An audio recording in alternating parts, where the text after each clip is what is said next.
Okay, I know people love coming to weddings. They love watching the father of the bride get up here and give his toast, and they love when he gets all emotional and he gets weepy and everything. That's not gonna happen. Okay? I'm not an emotional guy. Now, there may be some times when I'm talking, I just stop.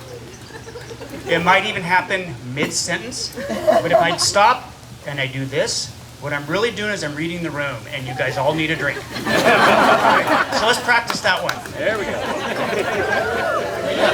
Do we need 2 refills? Okay, my name is Scott Stevens. I'm the very, very proud father of the bride.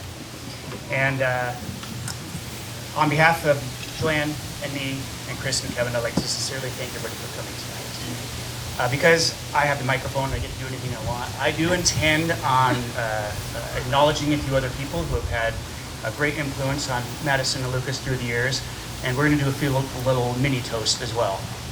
I want to start with the wedding party up here. You guys were chosen because you guys have been such fantastic friends to Madison and Lucas. Some of you since elementary school. You guys have been loyal to them, and I can't thank you enough for the friendship you guys have given them. I recognize there's a lot of Cougs up here. Can I get a go Cougs?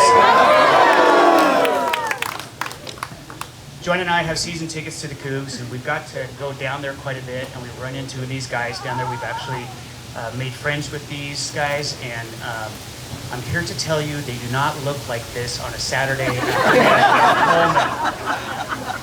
I love the way they look tonight. They look beautiful. They look dapper, but I look forward to seeing them back in their Cougar t-shirts and Cougar sweatshirts. I do want to recognize that not all of them went to WSU. There's some of them that went to University of Idaho. I love U of I.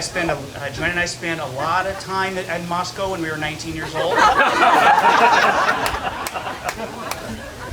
I'm just sorry you guys are going to start your season 0-1. Can I get a go Cougs? I also want to recognize our friends from Boise.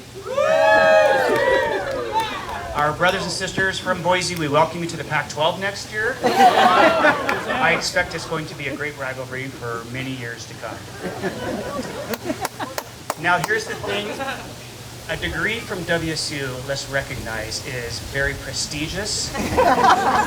It's very hard to get. So these guys from the other schools, I promise to talk real slow, and I won't use any big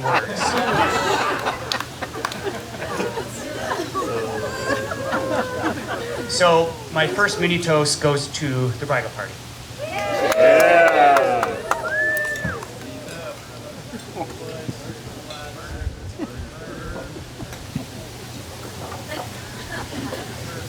A special shout out to Caitlin and to Jackson. You guys nailed it.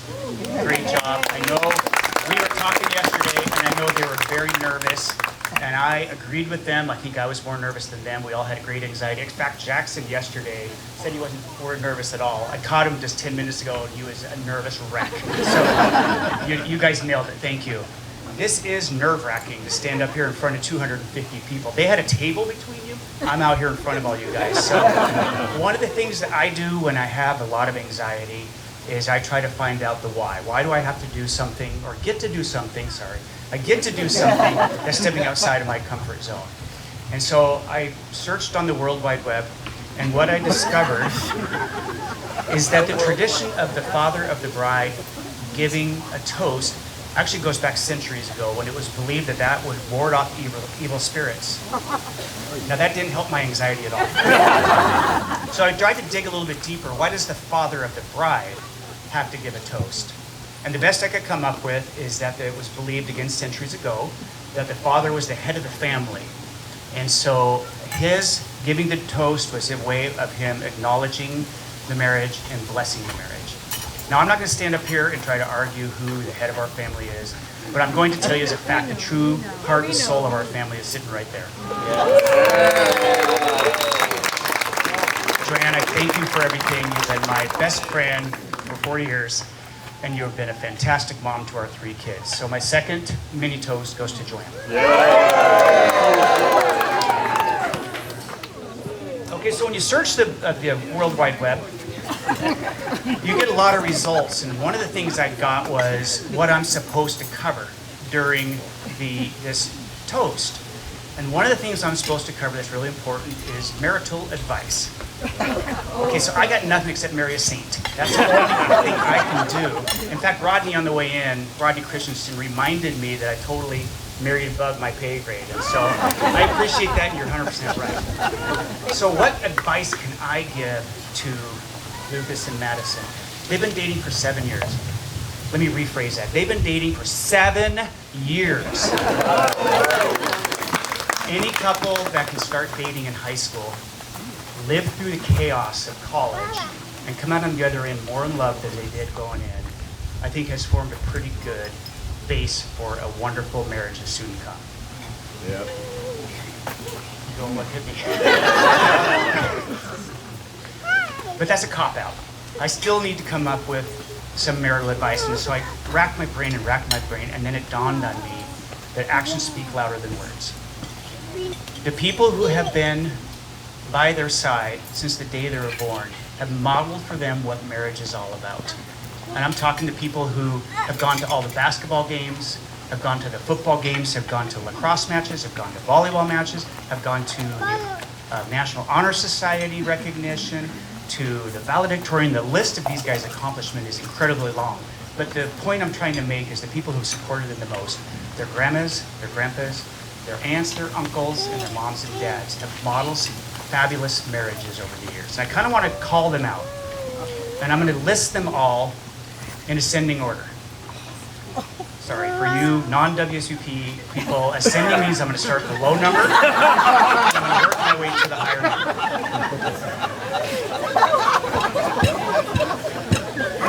Okay, so the newlyweds of the group. Michelle and Brian Dearden, 23 years of marriage. Angie and Steve Hartsfield, 29 years of marriage.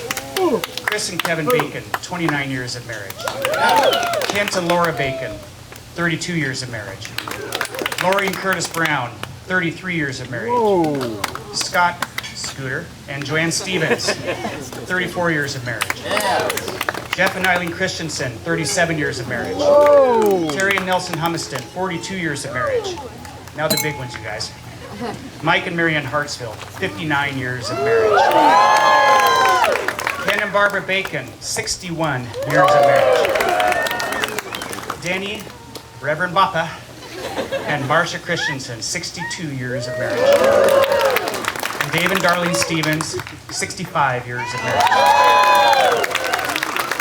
My marital advice to you guys is tap into 506 years of marriage. So my next mini toast is to 506 years of marriage.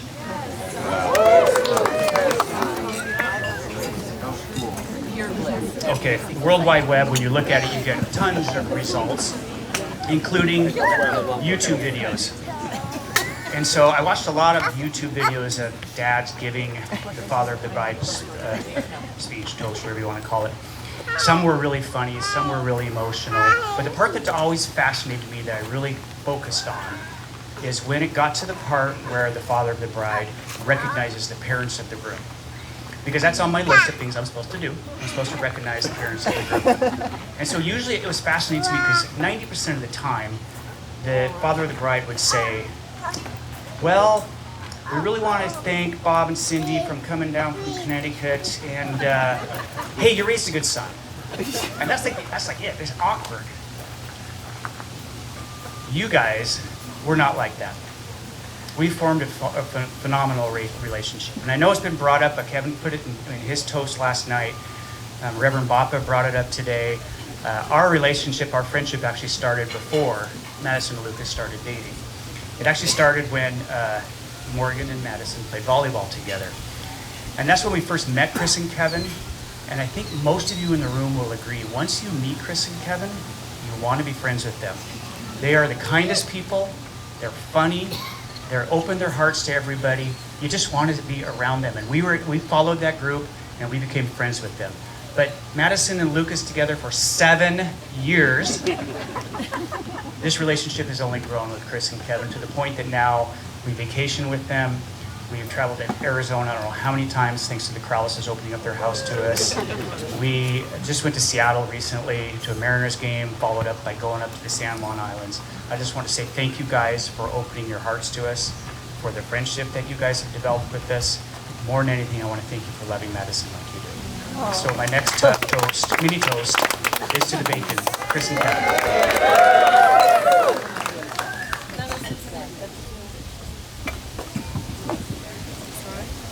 Okay, Lucas. My list says I'm supposed to talk about the groom. Okay, so when I started planning this many, many months ago, my first thought was, I'm going to talk about Lucas's golf game. But then I thought, no, this is a happy occasion. Let's not talk.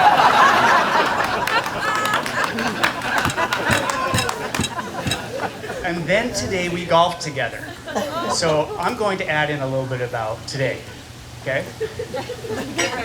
So Lucas and I got to golf together today. A whole bunch of us got to golf today, and Lucas and I actually got to ride in the cart together. And at one point, I was kind of a little melancholy.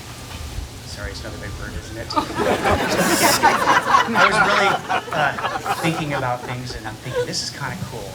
That on the day Madison's dad is playing golf with the man she's about ready to marry.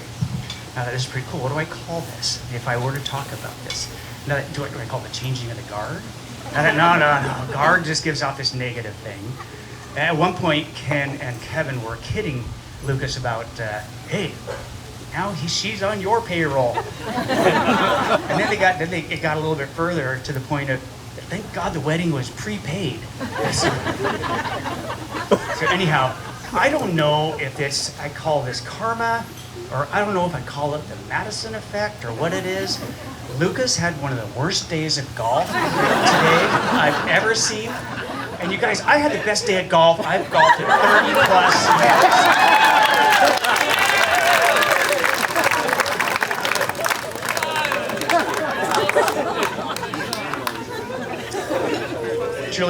Truly, Lucas, I've watched you grow from an 18-year-old teenager to a 26-year-old man.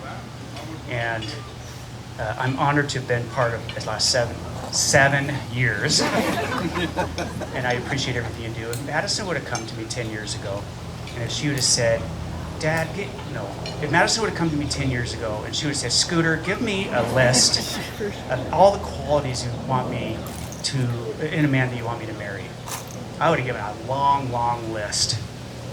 You check every box.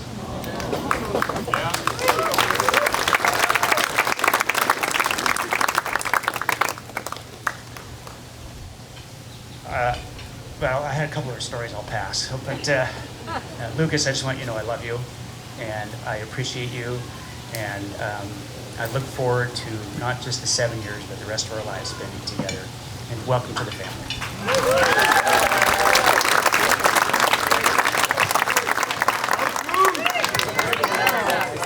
Here comes the hard one. I am a blessed man. I have my beautiful wife. I have 2 sons that I've always said if they weren't my sons, I'd still want to hang around with them because they're just incredible human beings. But there is something about a father-daughter relationship that's it's just time for a drink. Let's just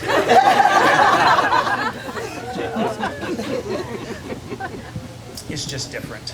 A little fun fact about Madison, this is going to shock you guys, but when she was little, she was really, really shy. I know, right? And she was one of those kids that, like, if I was talking to another adult, she would hide behind my leg, or if Joanne was holding her, she'd bury her head in her shoulder, and she wouldn't look at them or anything. But, and she also was very much a mama's girl. Joanne and her were inseparable, and they did everything together. I mean, I was there, and we did a few tea parties and stuff like that, but I was the secondary parent, there's no doubt about it. And I'm not sure what happened, and not that they're not close now, because they're very close, but somehow our relationship started to grow. And sometimes I look and I give Joanne a little bit of credit, because I think she pushed me out there a little bit. And before long, it was me that was reading her the bedtime story. Would you read them here? Or there? And then it was Madison and I geeking out on the newest iPhone or the new technology that came out. Or it was me getting to be the volleyball mom.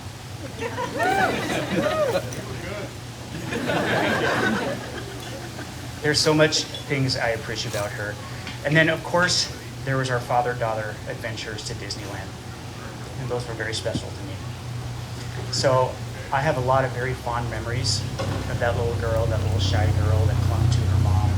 But I couldn't be more proud of the woman that she's become. This confident, this smart, this witty, this girl that is just full of energy. And might I add, I've seen a lot of Disney princesses in my time, but I've never seen one that looks as beautiful as you do tonight. So ladies and gentlemen, please raise your glass and join in me for the newest Lucas and Madison Bacon.